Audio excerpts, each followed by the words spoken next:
Hello everyone, I came with a new chapter. This is chapter first of class 6 second book, A Pact with the Sun. The name of the chapter is A Tale of Two Birds, यानी कि दो पक्षियों की कहानी। तो चलिए शुरू करते हैं चैप्टर और देखते हैं क्या है इस चैप्टर में। A mother bird and her two young ones lived in a forest. एक माँ पक्षी और उसके दो छोटे बच्चे एक जंगल में रहते थे। The mother was killed in a storm. तो जो उनकी माँ थी वो एक आंधी तूफान आया था जिसमें मारी गई। And the young birds were spread from the each other. और जो छोटे छोटे यंग बच्चे थे वो एक दूसरे से अलग हो गए, मतलब कि पिछड़ गए। Each found a different home, और दोनों को अलग अलग घर मिला। तो ये एक ओवरव्यू था स्टोरी का। स्टोरी क्या है वो पढ़ते हैं अब हम। There once lived a bird in her two newborn babies in a forest. एक समय की बात है जब एक पक्षी अपने दो नवजात शिशुओं यानी दो बच्चों के साथ, जो कि नए नए पैदा हुए थे, उनके साथ जंगल में रहती थी। They had a nest in a tall shady tree, and there the mother bird took care of her littles ones day and night. और वहाँ पर एक घना जंगल और घना पेड़ था जिस पे उन्होंने अपना घोंसला बना रखा था। वो पेड़ बहुत ही ज़्यादा टॉल था, शैडी था, यानी कि बहुत ज़्यादा घना था। उसमें अपना उन्होंने घोंसला बना रखा था और उस पे मदर उनकी रहती थी और अपने दोनों बच्चों की वहीं रखती थी और दिन रात उनकी केयर करती थी। One day there was a big storm. एक दिन बहुत ही भयानक सा स्ट्रोम आता है, यानी आंधी आती है। देयर वॉज अ थंडर, तूफान, आंधी तूफान, लाइटिंग, मतलब कि बिजली कड़कना, बारिश होना, सब कुछ आता है, मतलब कि and the wind blue down many trees. और वो इतनी ज़्यादा हवा की वजह से बहुत सारे ट्रीज जो रहते हैं वो नीचे गिर जाते हैं। The tall tree in which the bird lives also came down. और वो जो बड़ी सी पेड़ जिस पे उसके बच्चे रह रहे थे वो भी नीचे की तरफ गिर जाता है। A big heavy branch hit the nest and killed the bird.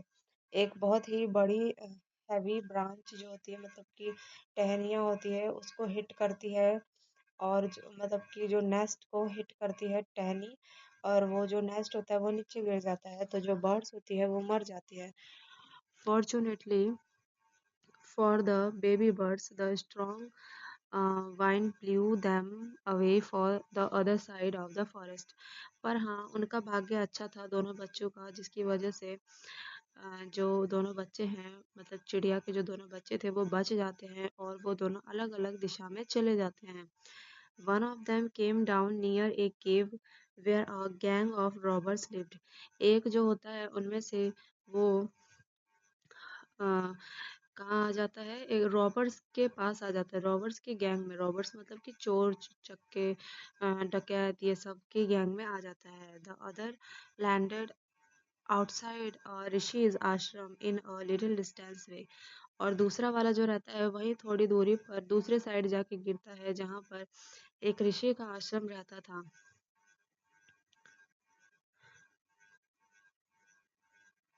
Day passed and the baby bird become a big bird. दिन बीतते गया, जो बच्चा था वो बड़ा हो गया, जो मतलब पक्षी का बच्चा था वो बड़ा हो गया। One day the king of the country came to the forest to hunt. एक दिन जो राजा था वहाँ का वो जंगल आता है शिकार करने के लिए। ही सो ए डियर, वो एक डियर को देखता है, यानी कि हिरन को देखता है। And the road after it, और क्या कहते हैं उसको, मतलब कि तीर मारने के लिए जाता है। It ran deep into the forest followed by the king. तो जो डियर होता है ना वो जंगल में बहुत ज्यादा पीछे जाके छुप जाता है, तो जो किंग होता है वो उसका पीछा करता है। Soon the king lost his way and he didn't know where he was. धीरे धीरे वो जो राजा होता है वो अपना जगह भूल जाता है कि मैं कहाँ से कहाँ आ गया और मुझे किधर जाना है, उसको समझ नहीं आ रहा होता है। He rode on for a long time till he came to the other side of the forest.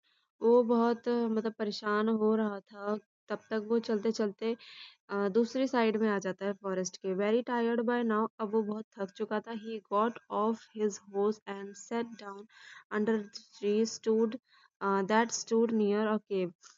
और वो थक जाता है तो अपने घोड़े को वहीं रुका लेता है और वो भी थोड़ी देर उस वृक्ष के नीचे आराम करने लग जाता है। पर वो जो वृक्ष रहता है वो उसी केव के पास जहाँ पर दूसरा पक्षी एक गिरा रहता है वहीं पर रहता है। Suddenly he heard a voice carry out.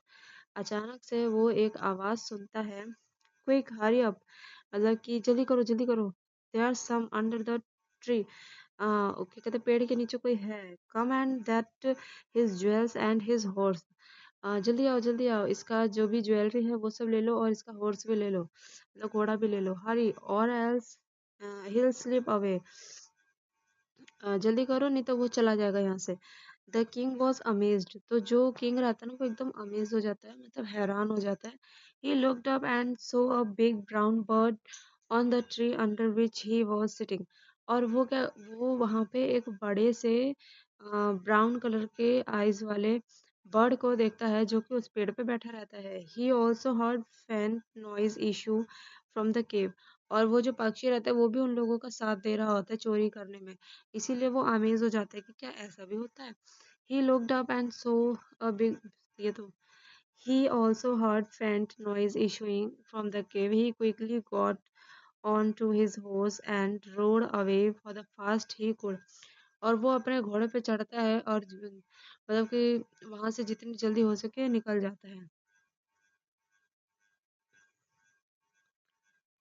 Soon Soon he came to clearing which looked like an ashram। फिर धीरे वहां से चल के जब वो बाहर आता है तो वो एक आश्रम को देखता है। इट वॉज द ऋषिज आश्रम। तो ये उस ऋषि का आश्रम रहता है। The king tired and his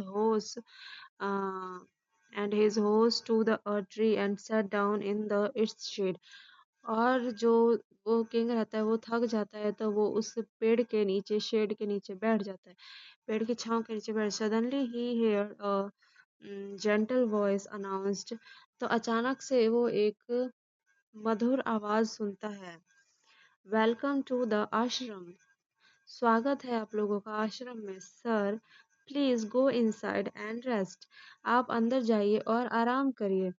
the rishi will be back soon. जो ऋषि हैं वो थोड़ी देर में आ जाएंगे। There some cold water in the pot. और घड़े में ठंडा पानी है, please make yourself comfortable. आप पानी पी लो और आराम से बैठ जाओ। The king looked up and saw a big brown bird in the tree. अब फिर से वो अमेज हो जाता है कि यहाँ पे भी वही ब्राउन कलर की आंखों वाला बर्ड है, बड़ा सा। He was amazed that this one looks like the other bird outside the cave, he said to him loudly। और वो अपने आप को जोर से कहता है कि ये तो बिल्कुल उसी वाले पक्षी की तरह है जो मैंने अभी थोड़ी देर पहले देखा था। You are right sir.